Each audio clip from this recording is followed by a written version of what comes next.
Hello everyone. तो इस video में मैं आप लोगों से शेयर कर रही हूँ अपने IBPS PO प्रीलिम्स के मॉक मार्क्स। तो ये मॉक जो है मैंने टेक्स्ट बुक पर दिया है। टेस्ट नंबर 1 ही है, न्यू पैटर्न बेस्ड है ये। तो टोटल मैंने अटेम्प्ट किए थे 56, जिसमें से मेरे रॉन्ग हो गए 9 और 47 करेक्ट हो गए और मार्क्स बने हैं मेरे 41.375। तो ये जो पॉइंट के बाद आप लोग 3 डिजिट देख रहे हैं, ये अभी न्यू पैटर्न की वजह से आया है, वरना ऐसे तो पॉइंट के बाद 2 ही डिजिट जाता था। और रैंक आप लोग मेरा देख सकते हैं 4597 रैंक बना है मेरा 14878 में। कहाँ कहाँ क्या क्या गलत हुआ है वो सब दिखा देती हूँ पहले आप लोगों को। तो इंग्लिश में 5 रॉन्ग हुए हैं, क्वांटिटेटिव एप्टीट्यूड में 3 और रीजनिंग एबिलिटी में 1। तो इंग्लिश में मेरा क्या रॉन्ग हुआ है मैं दिखाती हूँ आप लोगों को। मैंने एनालिसिस किया था, उस टाइम देख लिया था मैंने। तो ये क्वेश्चन मेरा गलत हो गया था, जो कि है पैराजंबल, जिसको रीअरेंजमेंट भी बोलते हैं। तो इसमें इतना माइनर मिस्टेक की वजह से मेरा पूरा रॉन्ग हो गया 5 क्वेश्चन ना। इसीलिए मैं ना पैराजंबल बनाने में ही डर जाती हूँ। क्वेश्चन देख के ही मैं उसको छूती ही नहीं हूँ, पर इस बार लगा था कि बन जाएगा, इसीलिए मैंने कर लिया था। और मैंने 2-2 का पेयर सही से बनाया था, लेकिन उसको आगे पीछे पुट करने के वजह से पूरा सारा ही रॉन्ग हो गया। तो शुरू से दिखाती हूँ। फर्स्ट क्वेश्चन ही ग्रामर का था, इसलिए मैंने पहले ही टच कर दिया इसको। अदरवाइज़ अगर आरसी रहता तो मैं उसको स्किप कर देती। तो ये वाला सही हो गया था, मैं आंसर भी साथ साथ में दिखा देती हूँ। तो ये सही हो गया, ये से मतलब सब सही हुआ है, पैराजमल के अलावा सारा ही सही हुआ है।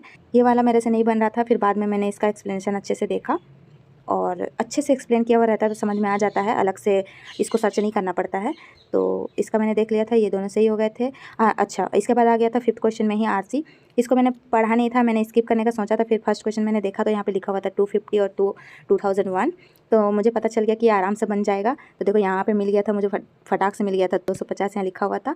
तो तुरंत से मैंने इसको टिक कर दिया। उसके आगे मैं पढ़ने नहीं गई क्योंकि ये सब फिर स्टेटमेंट बेस्ड थे। तो इसके बाद इसको सारा स्किप किया। मैंने सोचा लास्ट में करूँगी, पर टाइम ही नहीं बचा। इसके बाद ये भी था ग्रामर बेस्ड, ये भी था ग्रामर बेस्ड, ये था वोकैब बेस्ड, लेकिन इसका मुझे पता ही नहीं था मीनिंग।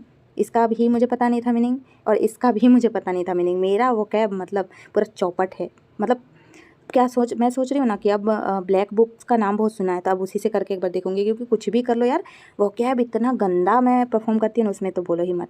उसके बाद ये वाला, तो ये मतलब ये भी ग्रामर ही बेस्ड था एक तरह से, और वोकैब भी इसमें मिक्स था, कह सकते हैं कि कौन सा सही नहीं है, इस कॉन्टेक्स्ट के अकॉर्डिंग कौन सा सही नहीं है वो बताना था। तो इसके क्वेश्चंस थे बहुत सारे, तो इसमें से ये मैंने कर लिया क्योंकि मुझे पता था आई हैव सैन तो कुछ होता नहीं होगा, आई हैव सीन ही होगा, इसलिए मुझे पता था कि इसमें सीन होगा, तो कंफर्म था, इसलिए मैंने टिक कर दिया। इसमें एक्सक्लूसिव का स्पेलिंग गलत था, तो मुझे परफेक्ट पता था गलत है, इसलिए मैंने टिक कर दिया।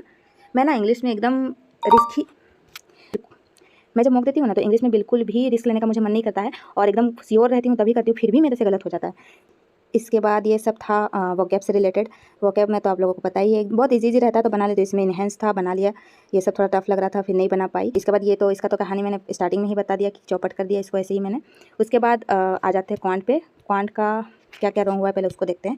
मैं हमेशा पहले रॉन्ग वाला को ही देखती हूँ। इसमें भी बहुत माइनर मिस्टेक था कि 45 और 22.5 था, तो ये दोनों के बीच में मैं कंफ्यूज हो गई, क्योंकि मैं ना बैकवर्ड साइड से राइट साइड से बना रही थी क्वेश्चन, इसीलिए मेरा ये गलत हो गया। और क्या गलत हुआ, हाँ, बोट एंड स्ट्रीम का देखो रेशियो पूछा था, स्पीड ऑफ स्ट्रीम और स्पीड ऑफ बोट का, तो मैंने क्या किया, उल्टा लिख दिया, speed of boat is to speed of stream ऐसे करके, तो इसलिए गलत हो गया ये। और ये वाला क्यों गलत हुआ, कैलकुलेशन मिस्टेक था ये वाला। बाकी अब स्टार्टिंग से आप लोगों को दिखाती हूँ। तो देखो इसको ये था कैसलेट दिया है, तो इसको छोड़ दिया ऐसे ही मैंने। इसके बाद ये सब बनाया मैंने, लेकिन ओवर टाइम ले लिया, मतलब रॉन्ग नंबर सीरीज़ था, इजीली बन जा रहे थे वो सब बनाया, इसमें तो मिस्टेक कर दिया था। इसका मुझे ये क्लू ही नहीं मिल रहा था, पर इसका क्लू देखो क्या है।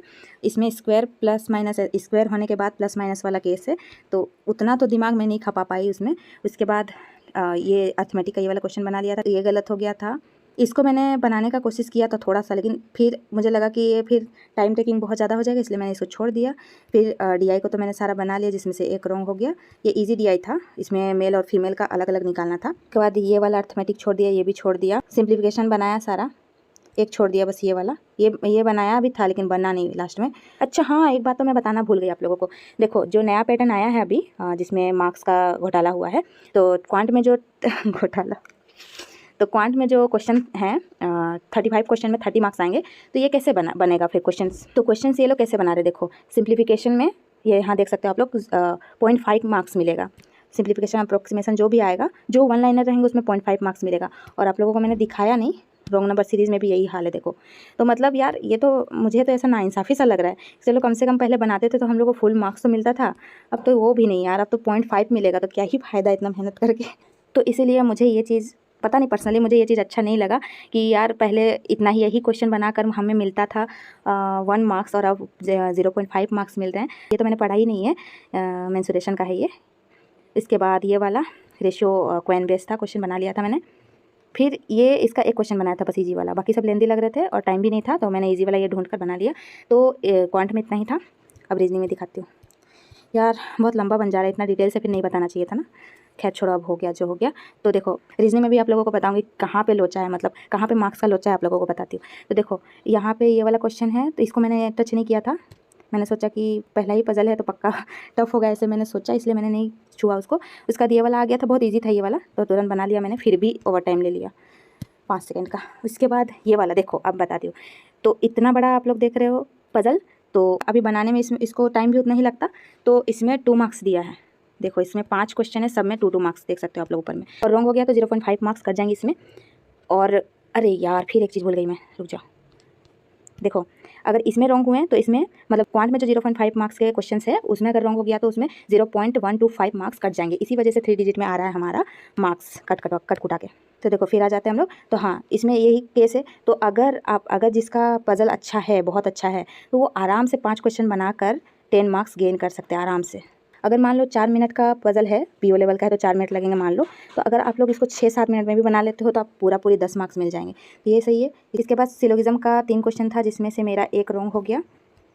उसके बाद ये वाला पजल था, छोटा दिखा तो मैंने इसको बना लिया। और इस पजल को देख के ही मुझे समझ में आ गया था कि ये मेरे से बन जाएगा, क्योंकि डिपार्टमेंट वाला पजल मेरे से बन जाता है और छोटा था तो बन ही गया।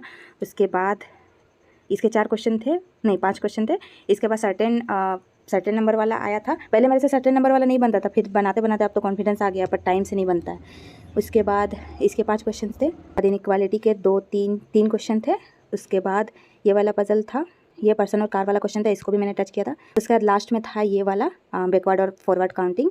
उसके बाद ये क्वेश्चन आ गया था डायरेक्शन बेस्ड, इसका 2 क्वेश्चन था बस। तो आप लोग टोटल मेरे अटेम्प्ट्स देख लो। इंग्लिश में टोटल मेरे अटेम्प्ट थे 14, क्वांट में था 17 और रीजनिंग में था 25। तो जिन्होंने भी ये वाला मॉक दिया है अपने मार्क्स कमेंट सेक्शन में शेयर कर देना। मिलते हैं नेक्स्ट वीडियो में, बाय।